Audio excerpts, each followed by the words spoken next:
Hello and welcome to the Argyle AI Leadership Summit. My name is Vicki Lynn Brunskill with Argyle, and it's great to have everyone joining us today. Just a couple of notes before I turn things over to our panel moderator. Just a reminder to stop by our sponsors' virtual booths at any time during today's event and for the following week. Our partners are committed to providing you with valuable content and a great overall experience today. At any time during the event, you can visit their virtual booths from the main agenda page, and those do include complimentary materials, information, and meet and greet opportunities. Also, to ask questions throughout the session and all sessions, simply type into the Q&A chat, and we will address your questions at the end of each session. And now, without further delay, I'd like to introduce our moderator, Blake Penn, Chief Information Security Officer at Colgate University. We are so excited to have Blake and our panelists with us for a panel discussion titled AI Governance and Security Risk. Welcome, Blake, and over to you. Thanks so much for the introduction. We have a great panel here today. We have a great discussion topic around AI governance and security risk. I'm sure you're all very interested in this topic. It's very timely, and we'll have a great discussion here and then leave some time at the end for everyone who's attending to give us some questions, and we'll be glad to answer those questions as well. So really look forward to the discussion, look forward to your questions as well. So I guess without further ado, I would like to have each of our panelists introduce themselves, and then I'm going to start us off with our initial question. So I'll start off with David. Could you please introduce yourself? Sure. Dave Williamson. I'm the CIO at Abzena. We are a contract development and manufacturing organization for the biotech industry.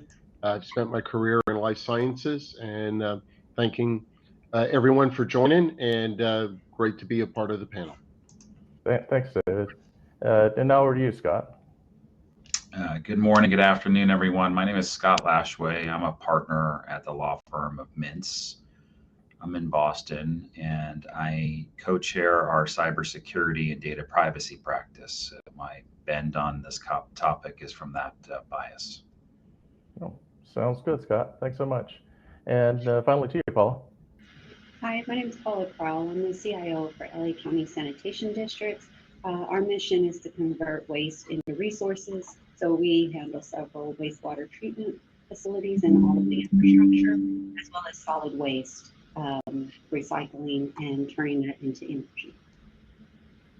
Thanks so much. So I'll take everybody in the same order for a first question to keep it simple, and then we'll start mixing it up a little bit. So David, I'll start with the first question. The first question is a very big high level one. So and it's what do you think is the biggest area of AI security risk that we have for today's IT leadership? Sure. So thank you. I think the biggest risk around AI is exposing your data, your intellectual property, confidential data. We've already seen incidents in the news where people have had source code exposed. Their competitors or other parties have been able to get a hold of that. So ensuring that you have the right controls in place and such to secure your data that you are using with AI, I think is critically important. Yeah, that sounds a great point. Do you have some examples of those sort of incidents, like what sort of things happened in those particular incidents? Sure. So I believe one was with Samsung, where they were using a public AI bot to debug software that code for their mobile devices. So the solution to that is to set up your own private AI instance rather than using the public ones. But as IT leaders, we know the users sometimes go and do things thinking with best intents. So instead of waiting for that to happen, us being proactive and providing a solution and a method to utilize the solution is the best path. Yeah. So in this case, you're taking something like source code. You're not thinking about it. You're inadvertently putting it up to a third party that you have no control over, and that is breaching the confidentiality of your information. Yeah, That's a very dangerous thing, and seeing several incidents like that occur. So it's a great point. So I'll take the same question to you now, Scott. What do you think are the biggest areas of AI security risk for today's, and I'll even broaden the question, not only IT leadership, but the organizational leadership as well. Yeah, so I spend probably most of my time on the topic that David just raised, but I think going a little bit more high level, one of the most significant risks we see is just a misunderstanding of AI technology, both from technology leadership, from security, as well as maybe from the business or operations leaders. And what I mean by that is, AI is a thing, right? And it's changed pretty dramatically recently, and it's really kind of gotten out to us consumers, and it's very available. But understanding what that technology is and what it can do and how we can use it, I think is a real challenge these days to keep a pace with the technology development as well as what individuals want to use it for. And I think that misunderstanding or complexity with trying to understand what the AI is and what are we going to use it for is presenting a lot of security risks to organizations. Oh, that's a great point, Scott. It's the educational aspect. Yeah. Do you have any ideas or strategies of how to bridge that kind of education gap that we have in AI today? Yeah, and I think we're going to talk a little bit about this from a governance perspective during today's discussion. But one of the things that we're kind of constantly challenged by is this part of the organization wants to use this new AI tool, and as a lawyer, what do you think of that? And we're trying to reinvent the wheel a bit in that conversation because our fallback is, well, do you have a vendor management program? Do you have a software development lifecycle program? Like, what tools are you already using to evaluate new technologies in your environment? Can we use those processes? Maybe we need to expand them or adjust them a little bit. But that's the general approach that we've been seeing successful companies use to try to understand what the AI actually is and how it's going to be used. Oh, that's a great strategy. So thanks for that. And Paula, what are your thoughts on the biggest area of AI security risk is today for today's organization and for today's IT leadership as well? Yeah, coming from critical infrastructure, I'm constantly getting emails from Department of Homeland Security about threats and attacks. And I think somewhat to what Scott was saying, AI is everywhere at once, and there are so many different paths. So one of the things that I've tried to do is figure out, like David said, how we can have our own private internal AI. But that doesn't stop, just like Scott said, well-intended employees from wanting more capability than what my internal AI might be able to provide them.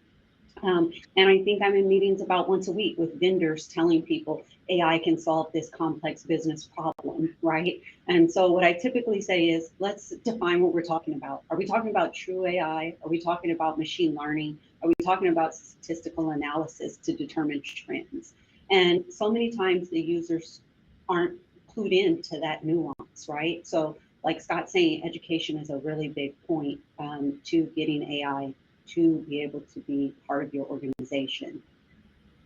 Yeah, those are great points. And yeah, AI is definitely one of those technologies, one of those topics that we've seen in the hype cycle, right?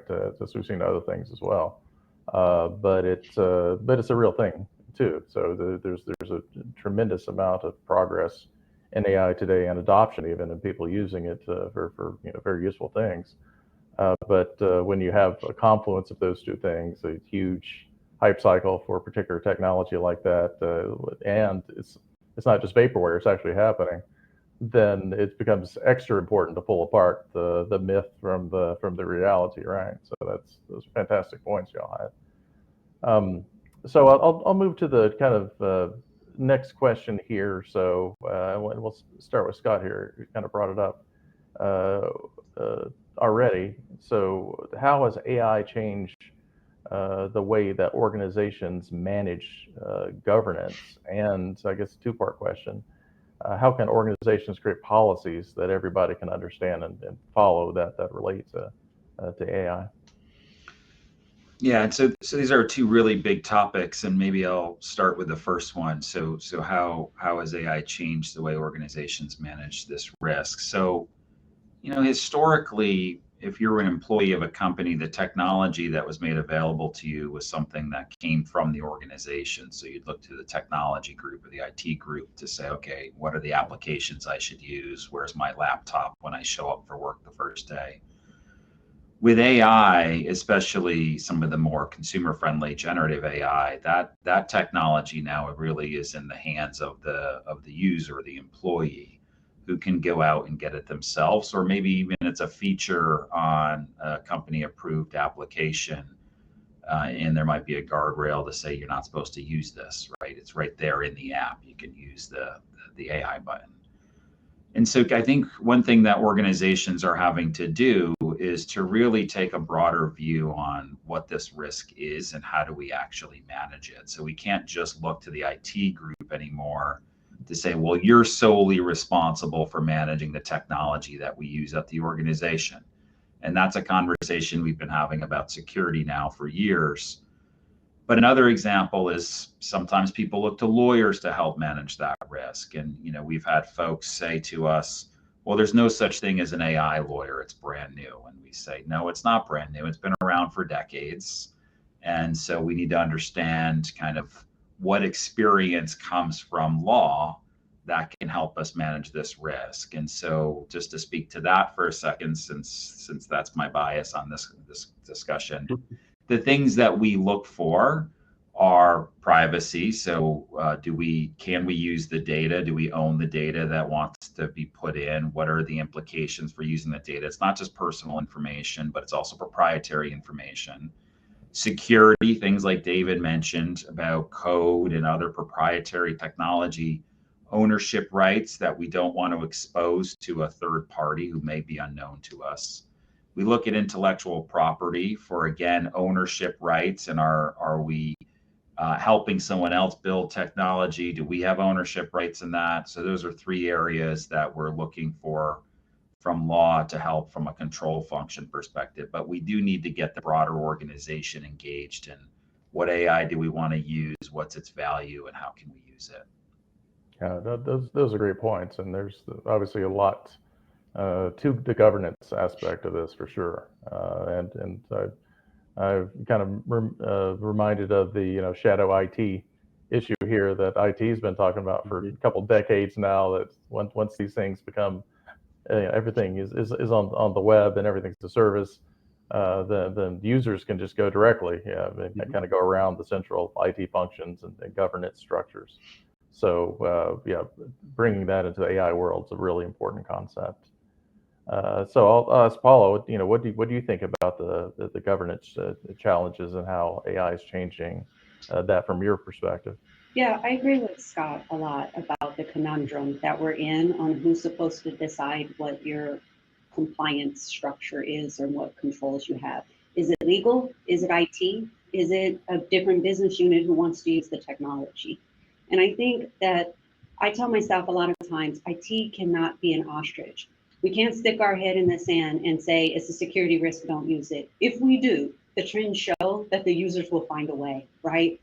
And that's where we get into trouble with compliance. And so I really think that IT and legal for organizations need to take a very forward lean into AI and come up with processes and policies, controls that align with the organization to help the organization leverage all of the wealth that AI can bring to the organization. But I think it has to be a joint effort, especially with executive management. I really think AI is like the internet. I'm old enough to remember when businesses were getting the internet everywhere, and Netscape Navigator was the thing, and people were all freaked out about it. I remember people telling me, "I don't want a website. I don't think that's a real thing." I think we're in the same space right now with AI. I think AI is the internet of this generation, and we have to quickly get our hands around it and set up policies and controls that help keep everyone safe. Yeah, and that's a great analogy, Bella, and perhaps a lesson we can learn from history as well, that we didn't put a lot of governance in place with the early internet or World Wide Web. We kind of made a conscious decision to kind of let it be ungoverned, and we've reaped the consequences of that. Some have been positive, certainly as far as the innovation speed and stuff, but also with privacy and security concerns and these sort of things. I think maybe we could have done a better job, a little more governance there. So I'll turn it to you, David. What do you think about this topic? Do you kind of agree with what the others are saying? Do you have other perspectives on the governance question with AI? Well, certainly agree with the comments that the other panelists raised. I think one of these is back to the sort of the basics of IT. What is the business objective we're trying to use AI for? So Paula mentioned you get vendors in, everything's AI enabled today. What exactly are we trying to do with the tech? And how could you achieve this? Like any technology, there's work involved in understanding it, understanding how to make it work well. There's another area you can find examples of where AI gives very good answers and then gives often poor answers. So having a structure, a project around it, a problem to solve with the right group of team members is often the best approach, regardless of whether it's AI or a different technology. Yeah, thanks, David. That's a very practical perspective, and then that kind of helps round out what we've been talking about here in governance. I appreciate that. So let's switch to the next question here. I'm going to ask this starting with Paula. What are the top challenges related to quantifying AI-related security risks that you see in your environment? Well, I'll be honest, I don't fully understand AI. And I think as we see sometime Microsoft and ChatGPT having difficulty explaining some of the things that AI comes with, I'm not alone in not understanding it. And I think the key to creating controls is by understanding where the risks lie. And I was just having a conversation with a colleague of mine about risk control, risk mitigation, and risk management. If you don't fully understand the risk, how can you create mitigation? And to me, that's probably the biggest struggle, is that any security controls that we put in place have to be living documents. And we're going to have to accept that they're going to have to evolve over time. And that's typically difficult for things like a security control stack, right? The teams who are implementing these controls typically want to be able to set it and forget it and sleep well at night saying, I implemented the control, risk mitigated, go me. And so that's not going to necessarily happen with this framework. And I think this puts us in a little bit of uncharted territory. Yeah, those are great points, Paula. So David, what would you say about the challenges related to quantifying AI security risk? Sure. So again, Paula's comments are spot on. It's difficult to understand what the users are trying to use the technology for. I can see that you're accessing the technology, but I don't know what you're doing to it. I don't know what data you're feeding it. So building in this touch points with your different user groups, we're trying to proactively work with them to understand what they're doing. I think that's one of the best ways to mitigate the risk, is to try to understand what are they doing, so you can better quantify the risks. But it is a challenge, and she's spot on with, it's not do it once and forget about it. It's a continual touch point. Yeah, good points. And Scott, do you have anything to add on the AI-related security risks and how to best quantify these risks? Yeah. So again, as a lawyer, outside lawyer to many companies, we were asked this question often, especially just about technology risk in general, and what is it worth, and so we can make a decision around whether we should use it or not. At times, you can quantify AI-related security risks, and it can be somewhat straightforward. So an example is like in the IT space. So if you don't own the inputs and then you don't own the output potentially, what is the security risk around that, or what is the monetary or business risk around that, you can start putting, ranges. I think it's worth $5 or it's worth $7.50. But otherwise, I think unless you can really qualify the risk to say, and this is the point I think partly David and Paula were making, is like, if you can't explain, here is the actual risk to us as an organization for using this AI, it's going to be almost impossible to say, here's how much that risk is going to cost us. Yeah. Great point. And I think that quantification of security risk in general is hard, right? We've struggled with that a long time. I've used things like FAIR and other sort of things that try to do that. But I think with AI, we have less information so far about the particular security risk, so it's fairly new. So it's even harder than most security or privacy risks, I would say. So yeah, and maybe just to add something else onto that. So a lot of our focus is sometimes on contracting, which is also trying to mitigate the quantification of the security risk. And what I think you generally see is those who are offering AI related products are not assuming responsibility, whether it be from a limitations of liability or indemnification. So that tells you or reminds you of how difficult it is to quantify this risk as well. Yeah, that makes sense. Moving on, we'll go back to David for the next question.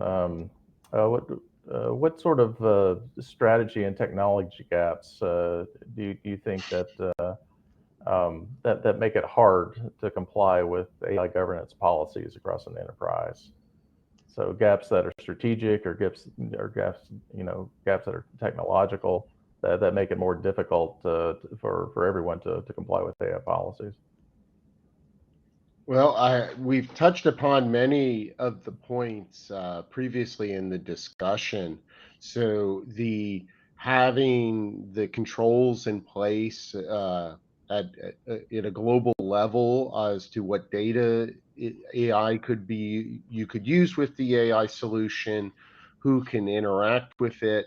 So that there's a lot of points like that create risk because they're difficult to control. And as we've discussed here, if the tool's out there and I don't need to go to ID to access the tool, I can go to another vendor. That I think is one of the largest sort of strategic risks, is that I know accessibility is high to it. Then I think in technology wise, is we've mentioned, it's evolving quickly, and it's difficult to stay on top of that and understand exactly how it's working, because it's improved, changed. The methodologies or algorithms that are being used evolve. The full truly understanding that can be quite a challenge. Yeah, good point. And Scott, can you think of strategic or technology gaps that would preclude people, make it difficult for people to adhere to AI governance policies and governance? Yeah, well, one of the technology gaps is visibility, depending on how you're configured and what your organization looks like, is just visibility into your users' behavior, right? So it's kind of the same type of technology gap that we had when the user would go home and print things from their home printer. And we've had to confront these issues, whether they be significant or insignificant. But there is definitely a technology gap into visibility of the end user and what they're doing, not only with our computing device, the laptop they carry home, but all the information they have available to them. From a strategy perspective, I think we're going to talk about this maybe next, but I think just generally the understanding of AI within most organizations is extremely low. And even those who might claim to be AI experts, it's still not where it needs to be to truly inform the organization of how to use the technology safely. And so finding that expertise, in our experience, is very difficult in the market. There's lots of consultants selling it, but it is hard to find real expertise that can help you right now. Yeah, good point. And Paula, do you see these similar strategy and technology gaps or Yeah, additional ones? I'm going to focus more on the strategy piece because a lot of times IT is tasked to solve human problems. Users have bad behavior, IT builds something to stop it, right? That's why a lot of us have reverse proxies so that we control where they go on the internet, we control what sites they visit from our endpoints, those kind of things. That's not really an IT problem, right? That's a people problem. And so in I see the same kinds of problems. AI is being heavily marketed directly to our users as basically something consumer ready. You don't need IT for this, and it makes your life easy. So when IT tries to step in with legal or however your organization defines it, it becomes almost a burden to the users. And not as IT and legal trying to protect the entity and the users, but almost as a speed bump or a roadblock to innovation. And so I think that's where a lot of us tech and legal people need to spend some time on crafting some language around that so that we can help with the gaps. Because I don't think they're all technical. I think a large portion are user and OCM related. Mm-hmm. Yeah, that's a great point, Paula, about the non-technical issues, the human issues. And having said that, I'm going to switch to the more positive side of this now and ask Scott uh, to say, have you seen any examples of like innovations where you can create AI governance policies that allow innovation to continue, but still keep all the stakeholders safe? Yeah, so one thing we've been asked by clients to participate in for some time now is creating kind of AI governance policies. So how is it used, and how is new AI tested and developed and deployed? One of the things that we've encouraged clients to do is, and this happens a lot, you'll get a part of the organization that says, I really need to use this tool and it's publicly available and here's what it is. And so what we've been encouraging organizations to think about is anytime you're going to invest in something new, whether the technology is free or whether it comes with great expense, you are investing in that, right? So if you're going to use that for part of your operations, you're going to rely on it. That is an investment. We've been telling clients, we'll make them do a proof of concept. So if you're telling me that this is going to greatly improve whatever it is you do, let's watch it in real time. So let's put it in a sandbox, let's put some controls around it, and I want you to prove to us why you need this technology, and then we can start helping construct with you, the users. This goes to Paula's last point, how we can safely use that technology in our environment and for our business needs. It is absolutely a speed bump or maybe more, and we hear people squawk, that's not the way this is supposed to work. But we are also supposed to care for our organization and its assets, and I think this is something that to me is just logical. Yeah, those are great points. How about you, David? What do you think about some innovations that can help people, create policies that people can adhere to and keep them safe without stifling innovation? Yeah, building on Scott's proof of concept, interacting with any new technology increases your knowledge of it and your ability then to properly govern and control it, and understanding how you should implement those controls. So that is a fantastic way to help. What I might add to that is not just necessarily doing one proof of concept, but with different parts of the business. So you're engaging a broader set of users, because the users in supply chain may have different ideas than the users in quality control. So to Paula's comment on a lot of this is a people problem. So the more people you can engage in this, the more you'll uncover in your investigations. And then as we almost started the whole panel with, if you're not engaging with people, they're going to find some way to be touching the technology. So it's better with us than without us. Yeah, great point. And I'll then turn it over to you, Paula. Do you have any other thoughts on this? How to make these effective sort of governance policies for AI that allow innovation but keep people safe at the same time?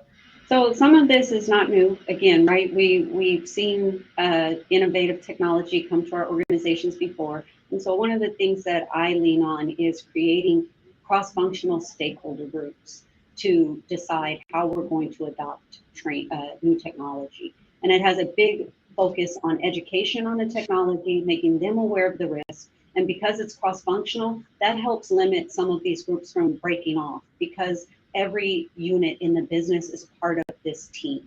And we are driving together what the governance and controls look like. So it's my job to help educate, it's legal's job to help warn, but then it's the other cross-functional groups to tell us what their business needs are. And I'm seeing some positive results around that. We're all adults, we all want our own sense of agency. And when we bring people in these groups to help develop it, it's not like IT said or legal said, right? It's this group of all of us understand the risk of this, and this is what we're comfortable with together. I'm not Pollyanna. I don't think it works all the time, but at least right now, it's helping keep everyone invested. Yeah, that's a great point. We'll go to our last question, and I'll make this one quick for everyone. Just a quick answer for these, maybe like a minute or so. Just in that way, we can take some questions from our audience. So I'll stay with you, Paula. What do you think is next in AI governance, and where should CIOs and other leaders be focusing their efforts on AI?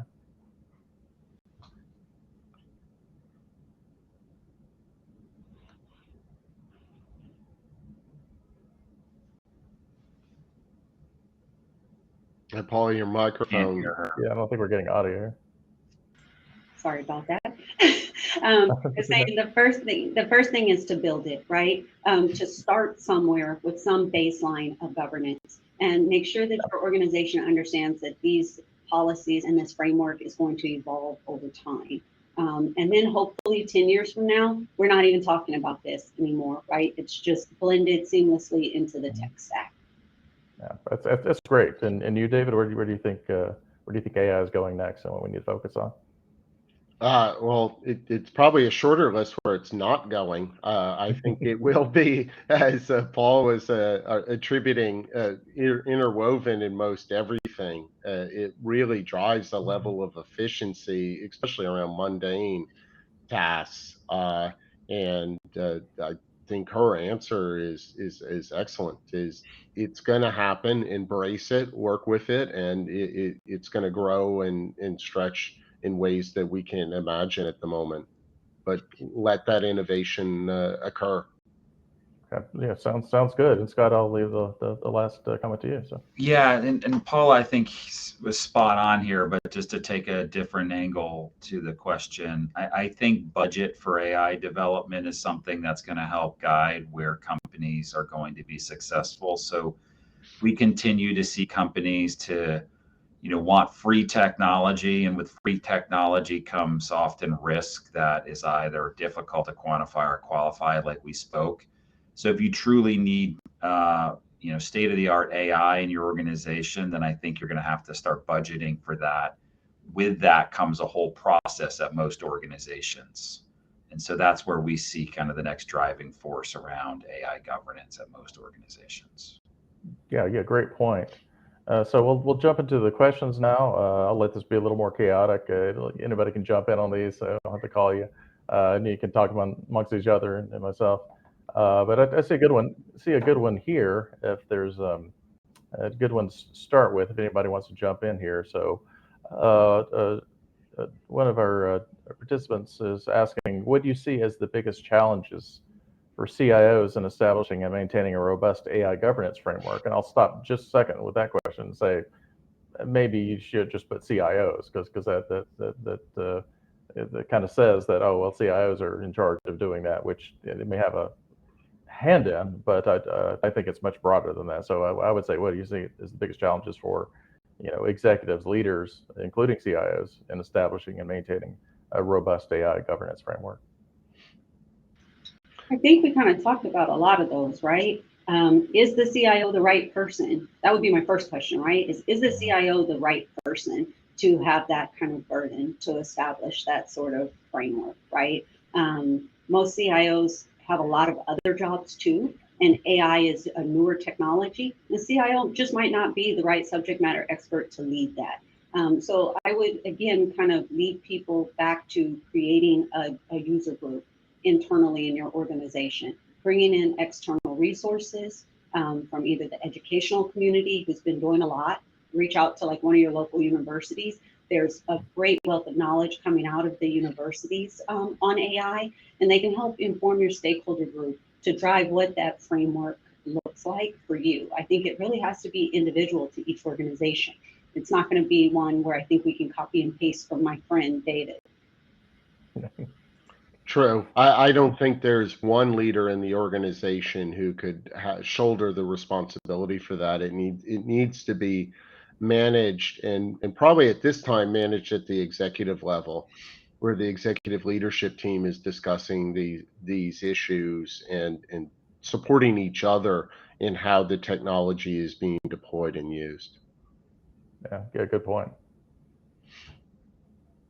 And yeah, I think it's I think we have these common themes that we keep running across of having this like multi-stakeholder participation and stuff like that, right? So it's not just a tech issue, it's a human issue and an organizational issue and a governance issue. So there's the techies and the tech leadership, which a lot of us are in, of course, play a big part of that, but not the only part. If we try to run it as a pure technical thing, I think we could be leaving some critical stakeholders out and could run into some problems there. So here's a really interesting question. So this could take up some time because it's very open-ended.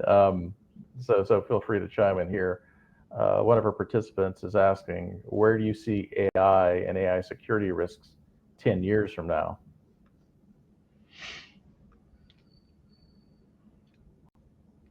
I'm going to ask ChatGPT real quick, and I'll talk to you guys. Yeah, and while you guys are thinking about that as well, yeah, I would say that as fast as we've seen this particular type of generative AI kind of essentially kind of come out of nowhere. I mean, it's always been developing, but seeing its capabilities increase drastically just in the past number of years. This wasn't 5-10 years ago. This was just the last few years. This has been accelerating to the pace where I'm not sure anybody knows where it's going from 10 years from now. To be honest with you, I do kind of see, going through my technology career and my background, though, that I would say, like right now, we're focused on things like are people going to put our organizational data in these things? So we lose control of it, and then somebody else queries it and gets that data, sort of thing. Or just the third party has it. We really don't want them to have that. And it kind of starts off with those low level things, but I think in the future, as AI capacity increases, it may be doing a lot more than just the strict data. Reformatting things or kind of being inventive with language things and maybe driving processes and stuff like that. In which case we may have risks of we've outsourced essentially business processes to AI, not just data. And I think we'll see, like we've seen in security and privacy and these sort of disciplines over the years. Personally, I think we'll just see those risks shift over time as the use of AI broadens in different things. So that's kind of my offhand spin to that question, and I'd love to hear what our panelists think about it.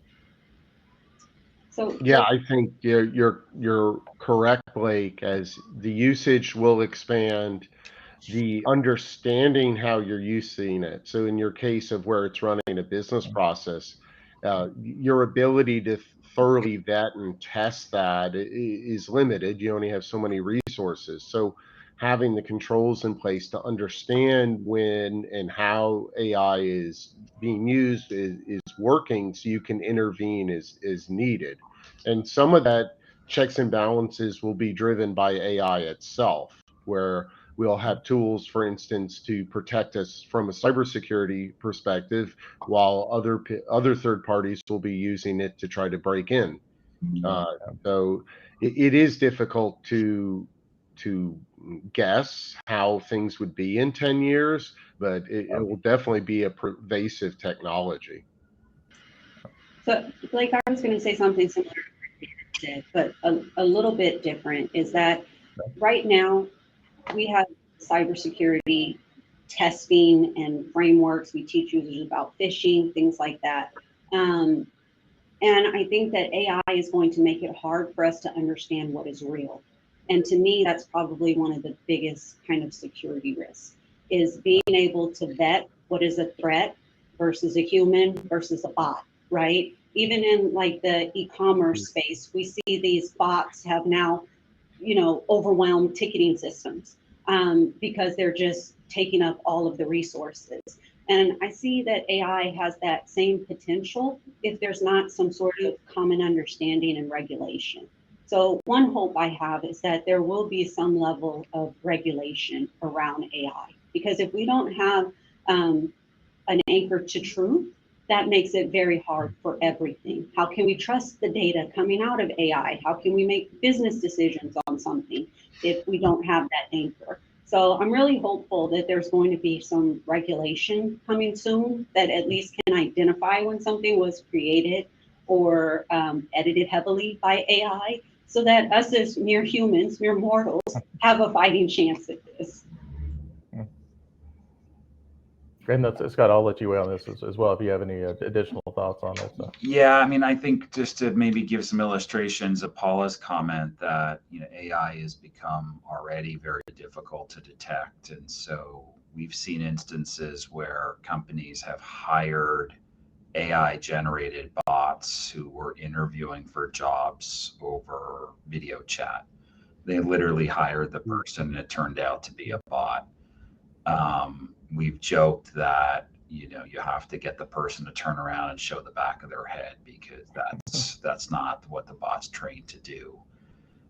We've seen a number of instances where voice recordings or voice phone calls to customer services have led to fraud at financial institutions because the AI bot is so well developed, including localized accents. And so their speech is almost perfect. You listen to the recording and it sounds like a human being. So the power behind AI, what it can be used for those purposes is astonishing.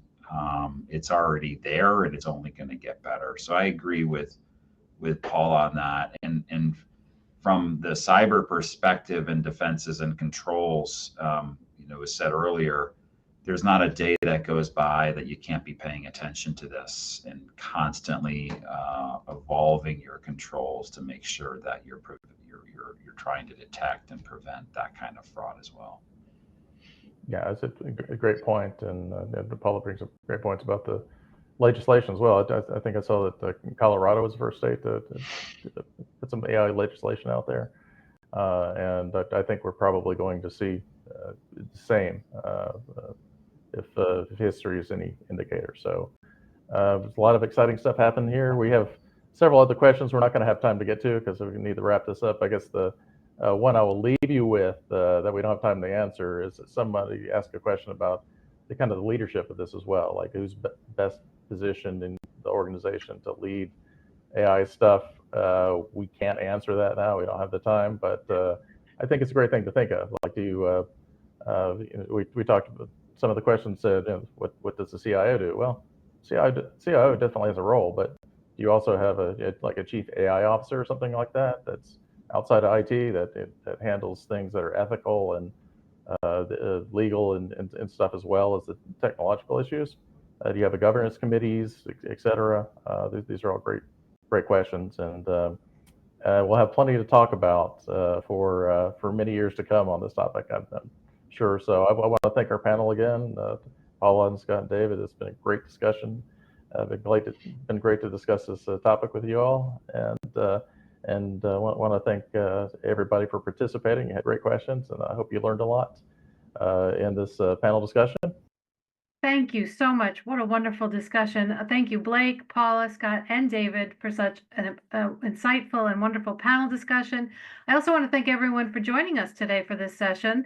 This session, along with all of today's content, will be available on demand following the event, and please do check out the prizes and raffle rules section to see how you can earn points for the chance to win a prize.